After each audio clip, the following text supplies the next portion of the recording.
Welcome to Seek After Life, Episode 2. All right. While I was kind of doing like my daily routines and going through my motions, it hit me that the topic that I wanted to discuss for today is compound interest. And I never really thought about this or put a lot of value ever. No, like the sad part about it is depending on how you grow up or where you grow up, the amount of knowledge that you get is very limited. Okay. So we all have our areas where we're going to gain some type of knowledge and we're going to get very good at that area, right? Now, that could be good or bad depending on your circumstances. Clearly, if I grow up in the wrong neighborhood and I get really good at stealing things, that's not going to be a good habit, even though I'm really good at stealing things. So we have to identify the areas of our life that we need to get good at, but we also have to identify the areas of our life that we need to get rid of. And I just don't know, like the only thing I can tell you is my examples and where I'm at in my life, and hope that in some way that will trigger you to want to start identifying areas of your life and compounding them or getting rid of them. And that's what episode 2 is going to be all about, is basically compounding our life or getting rid of the bad things in our life that are toxic or negative or not expanding us to the level that we want to get to. So, as I've started this journey, I'm on 10 months, whatever the process is, of trying to hold myself accountable, right? Trying to seek truth, trying to improve myself, trying to improve my environment. And in that process, I have lost friends. And in that process, I've lost myself. In that process, I have failed. In that process, I have fallen. In that process, I have cried. In that process, I have had so much anger and so much rage, right? But then at the same time, also, I've had so much joy and so much happiness and so much purpose. And I think that it took having to get outside my comfort zone and getting outside of the area of existing in the same frame of mind for so long that I had to get to a new place within myself or I was going to lose myself. Okay? And I don't know if you're there or you've been there, but I can tell you 10 months ago, and I can tell you in the last couple of weeks, the version of me that shows up is so toxic and so negative and so bad, that there's no way that I can build a life of actual peace and happiness and create anything from that person. So I'm having to destroy that person one piece at a time. And just like compounding interest to build things, there's also compounding interest to tear things down.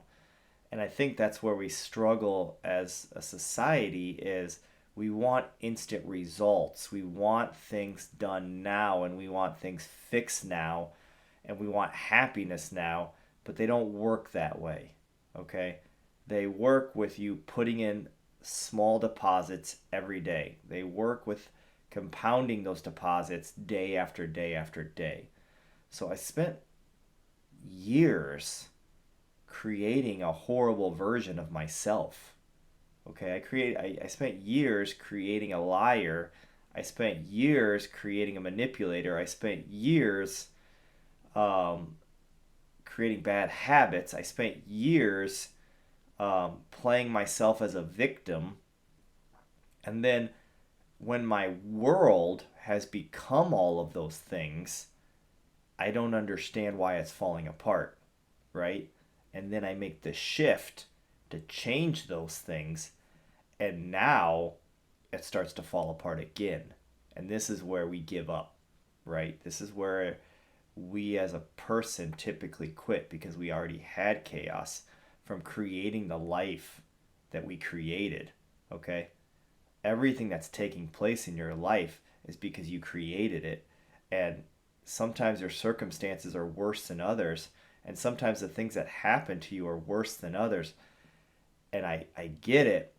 But if you can't take ownership, and if you can't look in the mirror and really take ownership of where you are at in your life, and where you are at with your family, and where you are at with your relationship with God, and where you are at with whatever your business or your job is, and how you're showing up in these areas, if you can't sit down and be honest with yourself, you're going to be in that same place, right? Like, I was at a place in my life where I wasn't showing up at all for Mandy, you know? And the example that I had growing up wasn't the greatest example.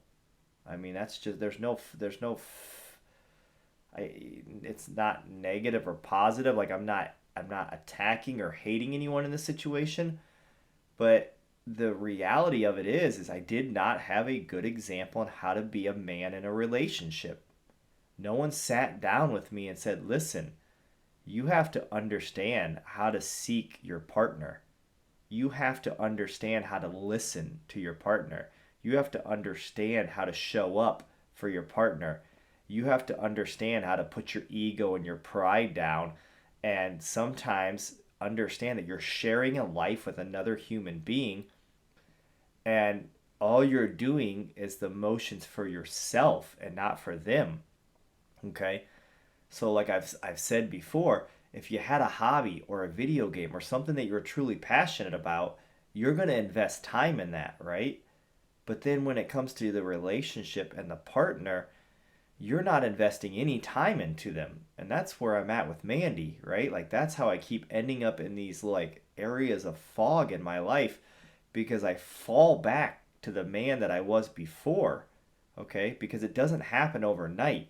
It's a journey. And it's you're not just going to fix it with putting a band-aid on it and saying, "Hey, here's a gift. Hey, here's a card. Hey, do you love me now?" Like, that's the hardest part that I think I struggle the most with, that I think a lot of us struggle with. And in these last few weeks, I've been in a really, really bad place, because the other thing that I think as humans is we have expectations, like, I'm investing in my partner and I'm doing these things and I'm showing up now and they're not showing up. And it builds resentment in us. It builds insecurity in us. It builds these walls that shuts us off from our partner again and again and again. And then we never get fulfillment in ourselves, but then our partner feels attacked relentlessly.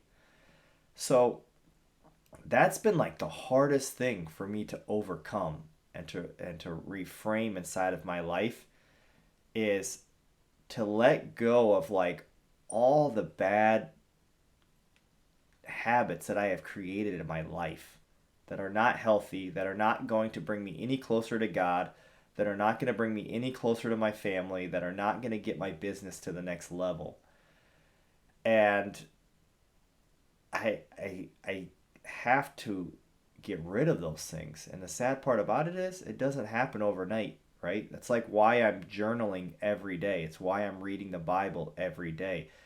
I read 2 pages out of the Bible every day. I read my devotional every day. I journal my thoughts and my desires and where I'm struggling at.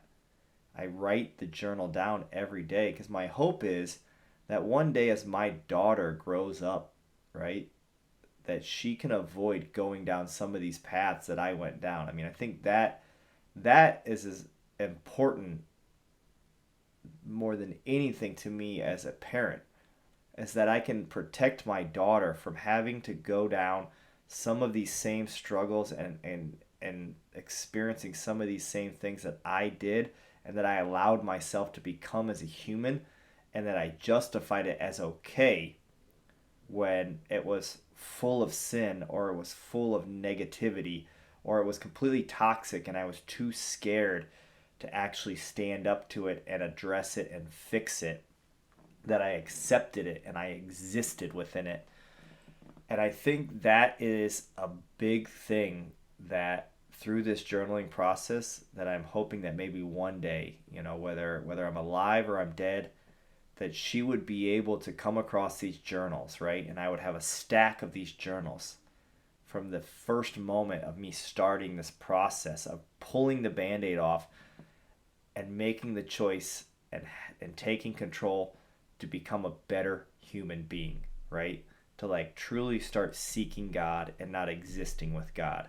To start truly seeking my family and not existing within my family. To start truly seeking my business and the people in my life that show up and actually have value and wanting to be a good person and be present in my life, and that I'm able to show up in their life. And that's the whole point of this journey, okay?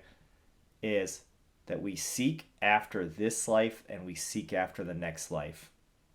And you can only do that by learning to build up the compound interest, okay? Every day I'm finding one person to choose in my life to try to give appreciation to. All right? Every day I'm trying to figure out where I'm failing as a man, where I'm failing as a partner, where I'm failing as a father, where I'm failing as a business person, where I'm failing as a jiu-jitsu practitioner, where I'm failing as an instructor, okay? And a lot of people, I think, hide from these facts. Okay?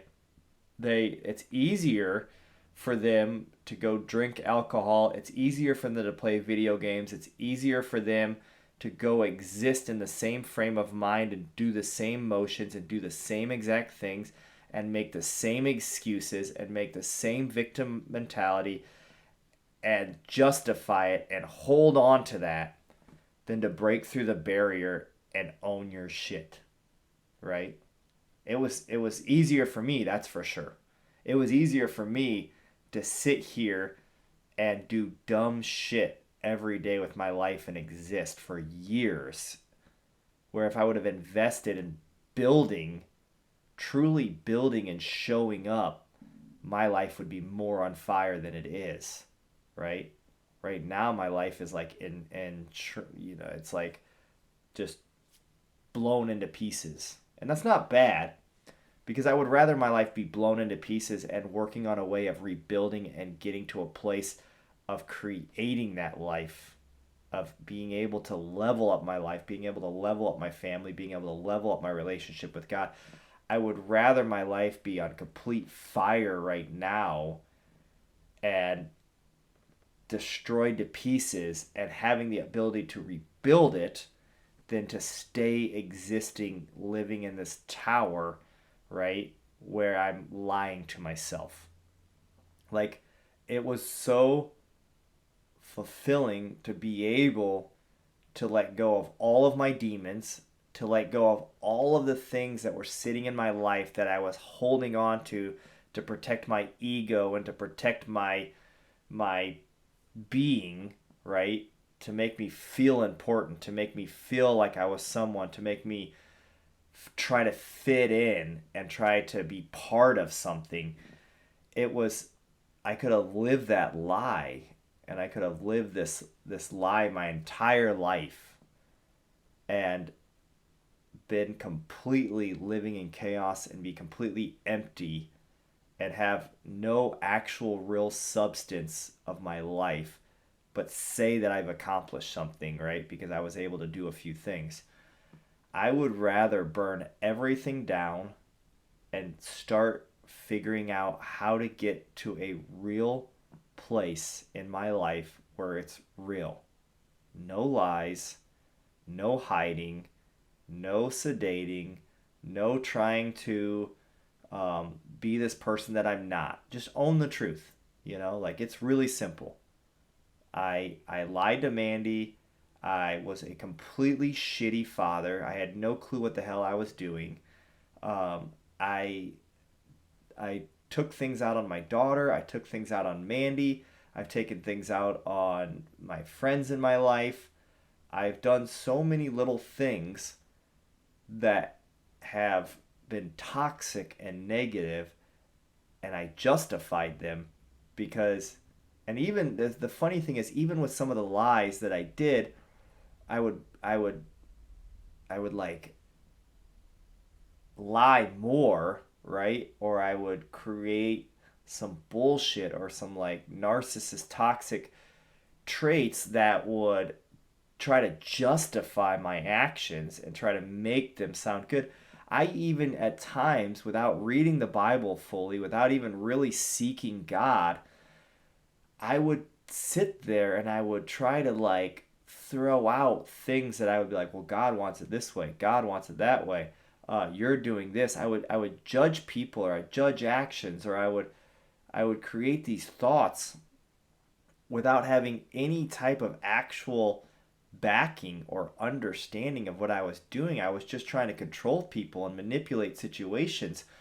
And I didn't even take 1 minute to sit down and think about who I was as a person, right? Or how I was showing up.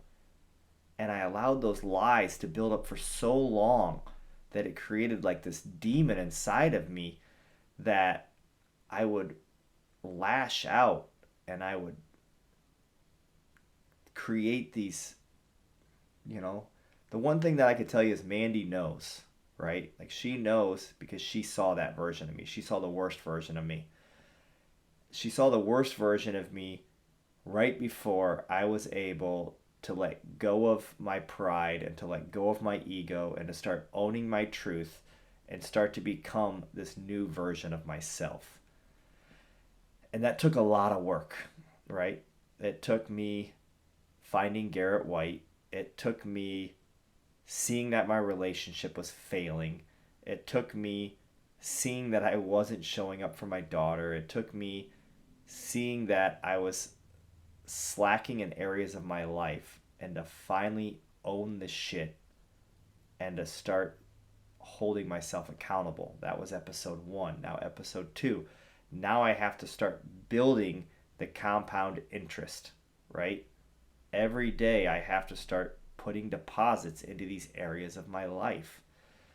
And I'm not saying that you're going to get it perfect on the first day. I'm not saying that you're going to be able to just become this perfect man overnight, because the journey's been going on 10 months and it's a daily process. Now, when I have these areas of fog, now when I hit these areas of falling into these pits, I can climb out of them easier. I can control my emotions easier. I can take the band-aid off and realize that I don't need to use controlling narcissist type behaviors to try to manipulate or control a situation in my life, right? Like the reality of it is the sin inside of you is what you have to release.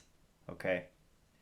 It doesn't matter the type of food you're eating or not eating. It doesn't matter. Like this is one of the areas. So two things that I'm going to take away before we end this podcast is one, and I was reading the Bible the other day, it made the point to say like don't worry about other people's journeys. I think sometimes as we're seeking God and as we're on these journeys, we constantly look at what other people are doing, especially the people in our life, right? Like, okay, this person's not showing up, or this person's doing something of sin, or this or that.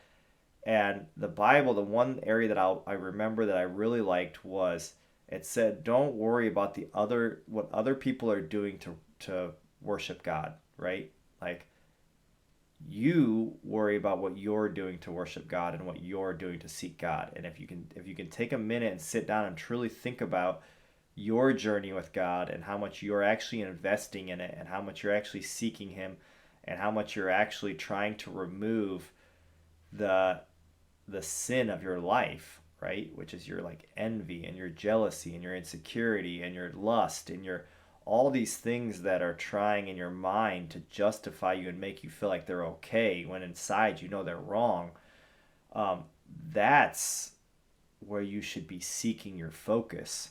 And I think sometimes it's easier for us to go and look at other people or to go and look at the people closest to us and to be able to say what they're doing is wrong or how they're showing up is wrong. Um, and I did that for a long, long time. And I'm not saying that I'm perfect by any means, but I can tell you that when I shifted my focus and I started to look at it in the other direction instead of looking at the other people, I don't care. And I'm working at this every day. I don't want to care about what anybody else's journey is, what anybody else is doing, what anybody else is thinking, whether they believe or don't believe, or where they're at in their life.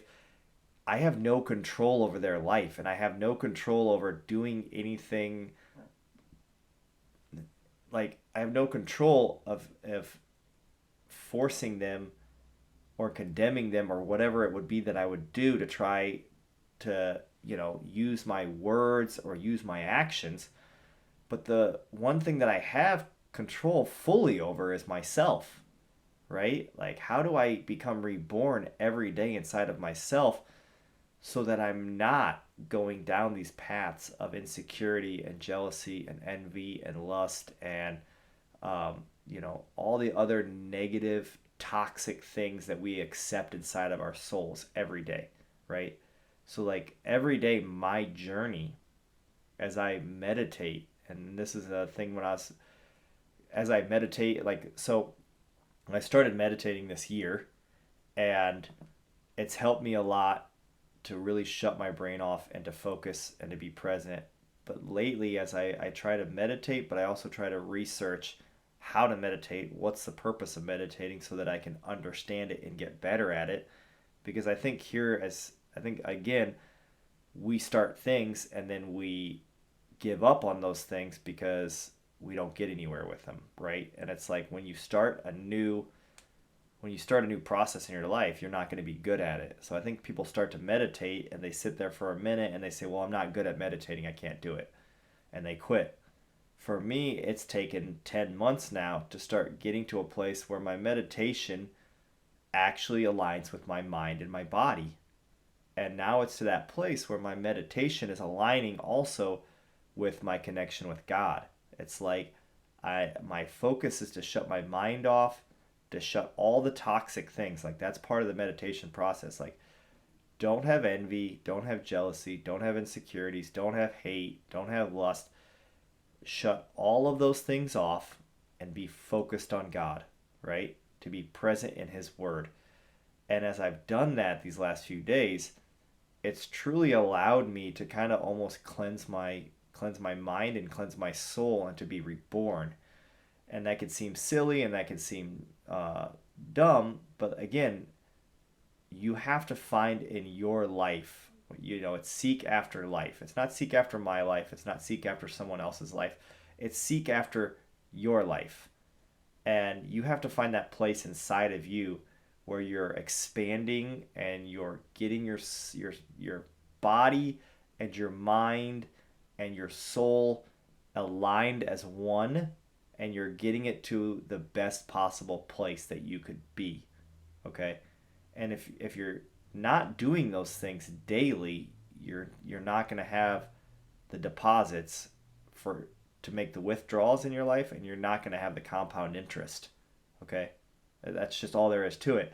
I can't put one deposit, and this is just the reality. I mean, this is why Mandy and I have struggled for the last couple of weeks, because I'm not showing up, I'm not putting deposits in the best way, and then as I'm wanting withdrawals or as I'm wanting us to have a connection, it's not there. Because now, once again, we've both built up this resentment, we've both built up these walls, no one wants to surrender, and all we want to do is bicker and argue. And it's exhausting, right? Because here's the thing. I could exist in the same frame. I could be the same person. I could continue to show up in the same way. And who knows, maybe we could make it or not make it, and our life could go on like that forever. But it would never be real, right? It would always be fake, and there would always be truth that we're not telling to each other. There would always be resentment, and there would always be this sin that would continually build up inside of us until what shows up is the worst version of yourself. So, the one thing that I'm going to tell you today, okay, is start compounding your life and start making deposits. Okay, start seeking after your life one step at a time. Don't try it all at once, and don't give up on yourself when the first couple things start to fall apart, because you're going to have to tear down years and years and years of really bad habits, okay, of existing and making excuses for yourself. You're going to have to tear it down, and you're going to have to rebuild it, okay? And you're going to have to rebuild it stronger and better than it's ever been before. And it's not going to be easy. But I promise you, okay, if you start seeking after your life and you start seeking after the next life, and you start putting deposits and you start compounding the interest, okay, you will get paid in this life and the next. All right? So I appreciate you guys watching this episode. I'm going to continue to seek after my life. I encourage you to seek after your life. And I will see you guys in future episodes. And don't ever be afraid to send me a message if there's something you need or somewhere that you're trying to get to in your life or somewhere you're struggling. I want to be there if I can be there. All right? So everybody have a great day. Thanks for watching this episode.